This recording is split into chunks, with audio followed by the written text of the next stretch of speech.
Welcome to our channel. We hope you enjoy today's video. Enjoy watching. I once covered a shift for my best friend, and suddenly the company's most valuable jewels went missing. My best friend was frantic, calling me non-stop, begging me to return to work as soon as possible. But I ignored her calls and enjoyed a reunion with old classmates instead. When I finally answered, I rushed back to the office, only to be accused of theft to my face. It was then that my best friend transformed into an Oscar-worthy actress, and I became the neighborhood kleptomaniac she had always suspected. She had manipulated everything to make it seem like I was the one who stole the jewels. Evidently, I had been caught on camera stealing the jewels and some confidential files. The evidence was presented to the police, and it seemed like I was also incriminating my best friend. He felt so betrayed that I had an asthma attack. The whole story went viral, and friends, family, and strangers all cursed me, wishing me the worst. Just as I tried to reach for my inhaler, someone knocked it out of my hand, and I suffocated. That's how I died. But then I woke up, and it was as if I had traveled back in time to the moment when I was accused of theft. I was grateful to my best friend for covering my shift the day before, saying that without her, I wouldn't have made it to my mother's grave. My best friend, Sherry, smiled sweetly and served me food, while my boyfriend, Carlos, joked that any man who tried to get close to me would have to face him first. My uncle, Hector, playfully scolded Carlos, telling him to stop being so romantic. He had seen this loving family scene many times before, but now I felt like I was trapped in a freezer and couldn't escape. My parents had died in a car accident when I was in 8th grade, and my aunt and uncle had taken me in, treating me like their own daughter. They were so worried about neglecting me that they decided not to have any more children after losing their own. Carlos had noticed how much my family adored me and decided to play along, showering me with love and attention. Cherry and I had been inseparable since 8th grade, and she had filled the void left by my parents, Dad. We were like twins separated at birth. He had invited Carlos and Cherry to live with me in the villa, and to my surprise, my aunt and uncle welcomed them with open arms. We became a happy family, and I even created a webcomic about our life together, which gained a decent following. But if it weren't for everything that had happened in my past life, I would never have guessed that the family I thought loved me would join forces to destroy me. Dime to go to work, Betsa, I said, trying to sound normal. Cherry cleaned her mouth and linked her arm with mine, being overly affectionate. I forced a smile, suppressing the urge to pull away from her. In just 3 hours, the company's most valuable jewels would disappear without a trace. Sherry would call me to return to work, and I would be labeled a thief, simply because I was the last person seen near the jewels before they vanished. The only available security footage would show me entering my uncle's office. He would be frantic, explaining himself to the point of hyperventilating, but no one would believe me, not even Cherry, whom I thought was my rock. Stop making excuses and hand over the jewels. Sherry shouted, pointing her finger in my face. I couldn't believe it. She crossed her arms, looking at me like I was a criminal. Just as I was about to show them my savings to prove I didn't need to steal, Carlos appeared, having returned from his business trip. He thought, finally, someone who will defend me. But instead, he slapped me, so hard that I fell to the ground. You know, I let it slide every time you took something that belonged to me or your family, nothing valuable, he said. But this, you actually stole the company's jewels, a piece worth over 13 million. You're crazy, Adali. He looked at me with so much disappointment that it was as if I had broken something irreparable. Your family warned you time and time again that this would end with you in jail if you didn't change, but you didn't listen. Now, pay for that jewel, every last cent, or I swear, it's over between us. He was trembling, acting as if I was the worst thing that had ever happened to him. His devastated reaction only convinced everyone else that I was a thief. Everyone looked at me like I was a hopeless case, like I was rotten to the core. My asthma started to act up, but to the crowd, that was just more proof of my guilt. He tried to explain myself, but I had no chance. My aunt Josefina launched herself at me, grabbing my hair and slapping me repeatedly. You selfishly thought of your uncle before doing this. He was entrusted with those jewels, and now he'll have to pay for your mess. They could legally accuse him because of you. My uncle Hector, who had always treated me like his daughter, joined in the shouting. God, what did we do to deserve this? We raised you like our own daughter, gave you everything, and this is how you repay us? You're going to destroy our entire family. My co-workers watched, some recording, others insulting me. Everything was spinning around me, my vision blurring as they accused me non-stop. But I had to clear my name. I dug my nails into my palms and, with all my strength, took my phone and called the police. They arrived quickly, and my devastated uncle took them to the surveillance room. There I was, on the recordings, stealing the jewels and taking confidential files. And just when I thought things couldn't get worse, they showed me leaving a book on Cherry's desk to incriminate her. Seriously, stealing is one thing, but framing your best friend, someone shouted from the crowd. The insults began to fly from all directions. God, what a dangerous woman she must be. Someone pushed me to the ground, and my inhaler rolled away, lost in the crowd. I begged for help, pleading with someone to return it to me. But someone crushed it, destroying it with insults and hatred. Until finally, I died. In my last moments, I couldn't help but think, why did the people I treated like family betray me like that? If I ever got a second chance, I wouldn't rest until I cleared my name. This time, I would discover why they did this, and I swore, those people would pay in ways they couldn't even imagine. When I opened my eyes and realized I was back in that moment, I couldn't help but feel like the universe was playing a cruel joke on me. It was as if every fiber of my body was screaming that I was trapped in a recurring nightmare. But it wasn't a dream, it was real. I could feel the weight of my chest, the cold floor beneath my feet, and the hum of voices around me. The difference now was that I knew what was coming, and this time, I wasn't going to let them destroy me without a fight. As Cherry dragged me to my Uncle Hector's office, feigning a theatrical concern, I studied every one of her movements. Her sweet tone had a false note that I hadn't noticed before in my past life. Her fingers drummed on the table as if she was nervous, but her eyes sparkled with something I recognized at once, satisfaction. Something was different in me this time, perhaps because I already knew what she and the others were capable of doing. Or maybe because I had nothing to lose. Instead of despairing like I had before, my mind began to plot a plan. When we arrived at Hector's office, he was already there, with his rigid posture and his face of concern that this time seemed like a bad attempt to appear affected. There was something in the way he avoided my gaze that confirmed what I already knew, he wasn't an innocent bystander. Sherry began to speak, launching words that floated in the air like knives. Hector, I don't know how to tell you, but I think Adali got herself into something very serious, she said, glancing at me, expecting a reaction.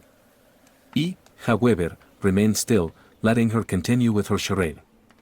Something in my expression unsettled her, and her voice trembled slightly as Hector reviewed a supposed report of irregularities. He noticed how his fingers drummed on the wooden desk. It wasn't the gesture of someone genuinely concerned about a niece he considered like a daughter. It wasn't the gesture of someone who was trying to find a way to clear himself of a storm he had helped create. His eyes finally met mine, and for a second, I saw something like guilt. But, of course, he said nothing. Cherry continued with her act, making dramatic pauses as she pretended to search for the right words to protect me from the consequences of my supposed actions. But this time, every word she said gave me more strength for what was to come. Cherry finished her speech with a forced sigh, as if she was exhausted from worrying about me. Hector brought his hands to his face and shook his head. Adali, I need you to be honest with me, he said, his tone more severe than affectionate. He felt like I was watching a bad soap opera, one that I had already lived through. But this time, I wasn't going to defend myself futilely. They already had their narrative set, and I knew that only I would sink deeper if I tried to play their game. I took a deep breath, feeling a calm I hadn't had before. Do you really think I'm capable of doing something like that, Hector? He asked, my voice steady. Cherry frowned, and Hector looked at me with a mixture of confusion and distrust. I don't know what to think, Adali. The cameras show you entering my office, and the jewel disappeared shortly after. It felt like each word was trying to pierce me, but instead of reacting, I inclined my head slightly, as if evaluating their performance. Then you should review the cameras more carefully, I said, my tone cold enough to make Cherry lose her composure for a moment. Hector seemed uncomfortable but said nothing. Cherry reacted quickly, as if my comment had triggered an alarm in her head. Adali, what do you mean by that? Are you insinuating that someone manipulated the cameras, she asked, using that sugary voice she used when she wanted to appear innocent. My eyes locked onto hers. I'm not insinuating anything, Sherry. I'm just saying that if someone really wants to know what happened, they should look deeper into the cameras. They don't always tell the whole truth. The silence that followed was tense, as if my response had changed something in the air. Cherry tried to hide her nervousness, but her hands, which had previously moved with confidence, now clutched the edge of the chair. Hector, on the other hand, seemed to be evaluating his options. I knew what he was thinking. If they really reviewed the cameras more carefully, they might find things he preferred to keep hidden. It was a risk for him, and he knew it. And I knew it too. For the first time, I felt like I had control, even if it was just a little. I saw Hector breathe deeply, trying to regain control of the situation. He stood up from his chair, walked to the window, and ran his hand through his hair in a theatrical gesture. This is a very serious problem, Adali. I can't ignore it just because you're my niece, he said, his tone almost a whisper, as if trying to convince himself more than me. Sherry took advantage of the moment to intensify her attack. It's for the best, Hector. Adali needs to face the consequences. Sometimes, family members make mistakes too. The way she said it, as if she was concerned about the well-being of everyone, made my stomach turn. It was incredible how someone could fake it so well. Every word that came out of her mouth was so meticulously calculated. But that wasn't the same Adali they had manipulated before. With a barely perceptible smile, I leaned back in my chair. You're right, Sherry. Sometimes, family members make mistakes, like trusting the wrong people. He dropped the phrase like a bomb, and I saw her as narrow, and for the first time, I noticed a flash of fear in her gaze. Cherry leaned forward, trying to regain control. Adali, I'm not sure what you're insinuating, but I think it's better if you speak clearly, she said, her voice a little higher than usual. Hector turned to me, expecting me to respond, but I took my time, wanting them to feel uncomfortable, to understand that something had changed. Finally, I straightened up, looked at both of them, and let my gaze pierce them. I'm not insinuating anything, Sherry. I'm just saying that when someone is so obsessed with protecting their image, they often make mistakes. He saw her expression change slowly, as if she was mentally reviewing every step she had taken, every word she had said, searching for the weak point I might have discovered.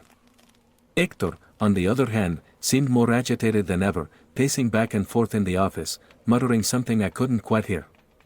He knew he was losing control, and that gave me a satisfaction I could barely conceal.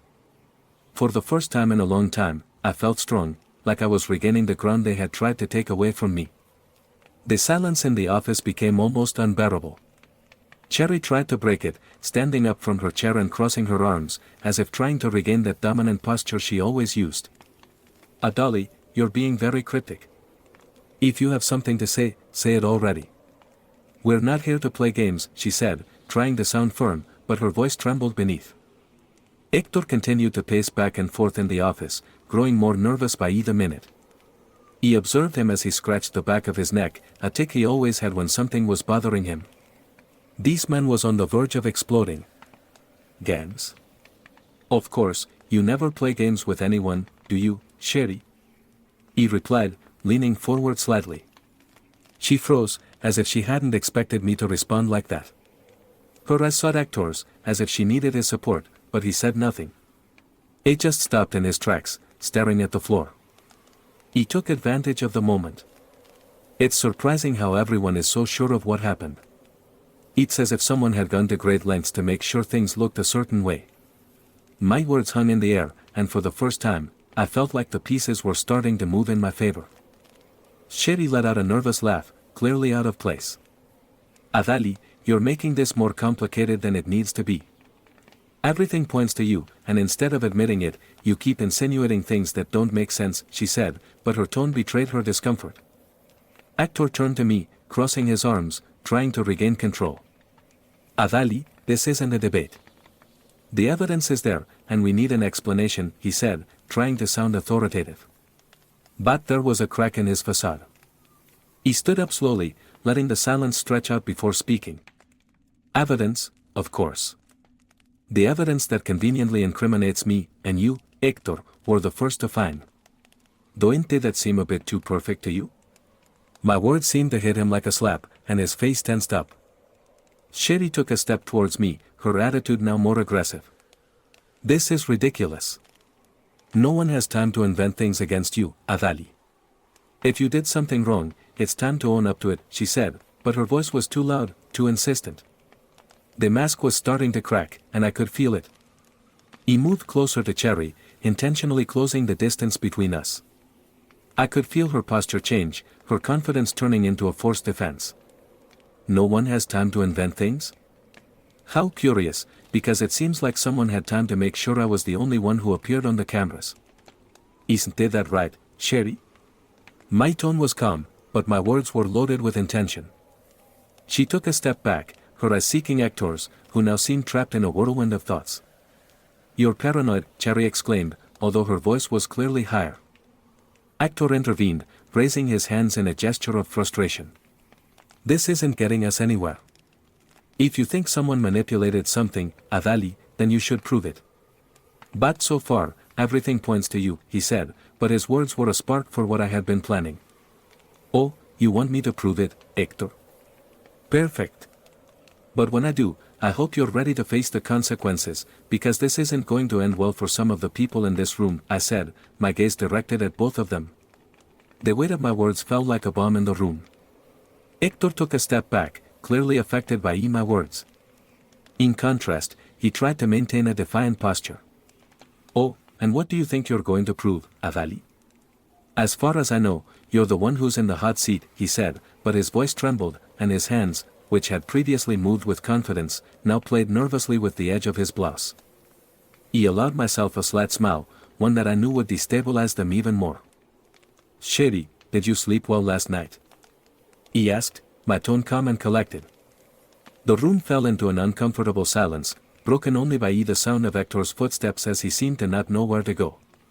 Cherry opened her mouth to respond, but closed it immediately, as if she couldn't find the right words.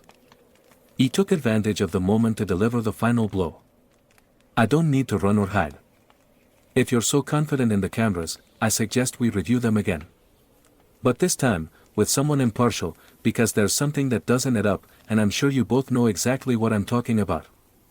Cherry seemed to freeze, as if my words had disarmed her completely. Hector let out a heavy sigh, loaded with tension. Adali, you're taking this too far. Reviewing the cameras again won't change what we already know, he said, but his tone was more defensive than firm.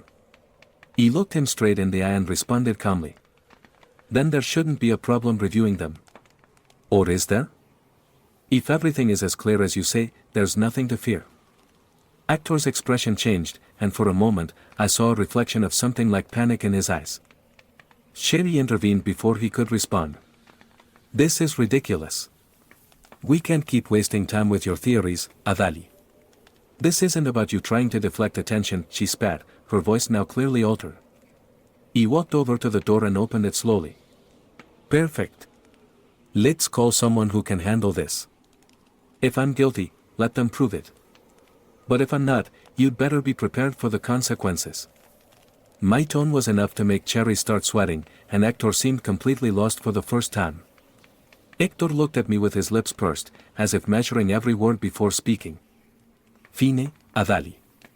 If you want to play this game, we'll play it. We'll review the cameras with a third-party impartial expert. His tone was firm, but his gaze betrayed him, he was worried. And that only confirmed what I already knew, there was more to this than met the eye. Cherry let out a sarcastic laugh, trying to regain control. We're really going to waste time on this? It's absurd, she said, although her voice sounded weaker. I didn't respond. Instead, I crossed my arms and looked at them, leaving them no choice but to back down. Hector left the office to call someone from the security team, leaving Cherry and me alone for a few minutes. She took advantage of the moment to approach me, lowering her voice. What are you trying to prove, Adali? This isn't going to change anything. No one is going to believe you. Her face was so close to mine that I could feel the contained anger behind her false calm. We'll see about that, Cherry, I replied, my voice calm and collected. Hector returned with the head of security, a man in his 40s with a serious face and a posture that radiated authority. Miss Adali, Hector asked me to review the recordings again. These may take some time, but I can assure you that we will be completely impartial, he said with a professional tone that gave me a bit of hope. Sherry let out an exaggerated sigh and dropped into a chair, as if it was all a waste of time. The head of security connected his equipment to the system and began to review the recordings from different angles. Actor remained silent, crossed his arms, while Cherry pretended to be uninterested, although her eyes betrayed that she was paying attention to every movement on the screen. When he reached the moment when someone was seen entering Hector's office, he stopped the video and enlarged the image. My heart was racing, but I forced myself to remain calm. "Here it is," the head of security said, pointing to the screen. "Someone enters, but wait a minute, this doesn't seem to match." Sherry leaned towards the screen, her eyes wide open. Hector, who had been trying to maintain his composure, frowned it. "What do you mean it doesn't match?" he asked, his tone now loaded with tension. The head of security rewound the video a few seconds and then played it in slow motion. "Here, observe the figure that enters. It seems similar to Miss Adali, but the height is not the same. Moreover, if we enlarge the face, it's slightly blurred, as if someone had altered the quality of the image."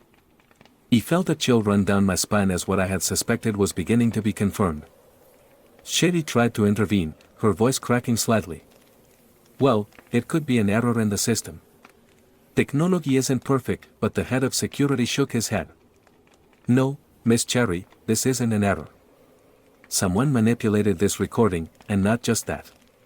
Look here," he pointed to another part of the video where a strange blur appeared near Hector's desk. "This seems to be a shadow that shouldn't be there. Someone else was in this office before the jewel disappeared." Sherry began to drum her fingers on the table, a nervous gesture she tried to hide. Hector, meanwhile, seemed to be struggling internally between accepting what he was seeing and trying to justify it. "Manipulated? That's impossible. Our security system is state-of-the-art," he muttered, although his voice lacked conviction. He didn't say anything, but my fixed gaze on Cherry made her uncomfortable with each passing second. The head of security continued analyzing the images, adjusting the resolution and reviewing alternative angles. Finally, he found something more. "Ah, this is interesting," he said, pointing to another camera that pointed to the hallway outside the office. In the video, a clearly recognizable figure was seen leaving Hector's office, carrying what appeared to be a small bag. My heart skipped a beat as I saw who it was. Sherry hadn't been able to hide her identity. Her way of walking, the movement of her hair, everything was there, captured on the screen. The silence that filled the room was deafening. Sherry, who always had a ready response, was left speechless. Her eyes were fixed on the screen, and although she tried to maintain her composure, the tremble in her hands betrayed her. Hector, on the other hand, seemed petrified. "What does this mean?" he asked, his voice barely a whisper. I looked him straight in the eye, feeling a mix of relief and anger. "It means that someone here has been playing very dirty, and now it seems that the cameras couldn't keep their secret for much longer." Sherry let out a nervous laugh, but it was evident that she was losing control. This has to be a mistake. I'm not the one. Someone is trying to frame me," she said, her voice desperate, and no one seemed to believe her. The head of security cleared his throat, retaking control of the situation. "Miss Cherry, this doesn't seem to be a mistake. The figure is unmistakable. I think we need to investigate this further." His words were like a direct hit, and for the first time, Cherry seemed to understand that there was no easy way out. Sherry took a step towards Hector, as if seeking refuge. "Hector, you have to believe me. This doesn't make sense. Why would I do something like that?" But her tone, instead of convincing, seemed more like that of someone cornered. Hector, visibly altered, passed his hand over his face, unable to look her straight in the eye. "Sherry, this doesn't look good for you," he said finally, with a whisper loaded with disappointment. He couldn't help but intervene, my voice firm but loaded with the contained fury of everything that had happened. "Why? I tell you why, Sherry. Because you were consumed by envy. Because you knew you would never be enough, and you decided to destroy the person who gave you everything." "That person was me," I said, my voice firm but loaded with the contained fury of everything that had happened. Sherry's eyes flashed with hatred, but this time, there was no going back. The evidence was clear, and her charade was about to collapse. She took a step back, as if my words had physically struck her. Her lips trembled, and for a second, it seemed like she was going to launch another lie, but something changed in her face. She turned to Hector, her desperation now transformed into anger. This is your fault. You said everything would be under control. You planned this with me from the beginning, she spat, her voice venomous. The air in the office became dense with tension. Hector, who had been trying to maintain his neutrality, paled. What are you saying, Sherry? You don't know what you're talking about, he exclaimed, although his voice betrayed panic. I observed the scene in silence, letting their own words bury them.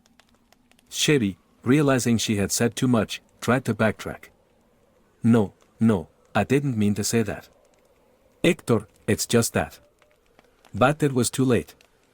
Hector looked at her with a mix of fury and fear, while the head of security remained attentive, recording every word. I think we have enough information for now, the head of security said, closing his laptop calmly. It's best if this is resolved with the authorities present. Hector slumped into his chair, as if his world was crumbling around him. This can't be happening, he muttered, his hands trembling slightly. Sherry, on the other hand, seemed to be on the verge of a panic attack. You can't call the police. You don't understand what this means for us, she screamed, but her plea fell on deaf ears. The head of security was already making a call, and I felt, for the first time in that entire ordeal, that power was returning to me. You don't understand, Sherry, I said, my voice cutting through the air like a knife. What this means for you, and what it meant for me to be called a thief, to be humiliated, to be almost destroyed. My words resonated in the office, and for the first time, I noticed that Cherry had nothing to say. She just looked down, her shoulders slumping. The arrival of the police was like the final blow. Sherry tried to maintain her posture, but it was evident that she was on the verge of a collapse. Hector barely said a word as the officers entered the office. The head of security presented the evidence, including the manipulated recordings and the video showing Cherry leaving with the bag. One of the officers turned to Cherry. Miss, we'll have to take you with us to clarify these events. She tried to stammer an excuse, but her voice lacked conviction. As the police escorted her out of the office, she turned to Hector. You promised this wouldn't happen. You planned this with me from the beginning. Hector said nothing, but his silence was more revealing than any words. The look he gave me before leaving with the officers made it clear that he knew his time was also running out. When Cherry was escorted out of the office, the atmosphere felt lighter, although not entirely clean. Hector remained seated, immobile, with his gaze fixed on the desk. I couldn't help but feel a mix of satisfaction and sadness at seeing him like that. For as much as I wanted to see him pay for what he had done, he had been someone important in my life, and that made everything more complicated. He finally broke the silence. And now, Hector, are you going to stay silent or tell the truth before it's too late? He looked up, his eyes filled with exhaustion and defeat. Dolly, I don't know what to say. He made mistakes, but I never wanted it to go this far. His voice was barely a whisper, and for a moment, it seemed sincere. But I couldn't trust that anymore. Your mistakes almost destroyed me, Hector, and I'm not going to let everything stay like that. The police will investigate, and if there's anything more, they'll find it.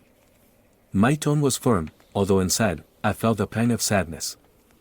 Hector nodded slowly, knowing there was nothing more to discuss.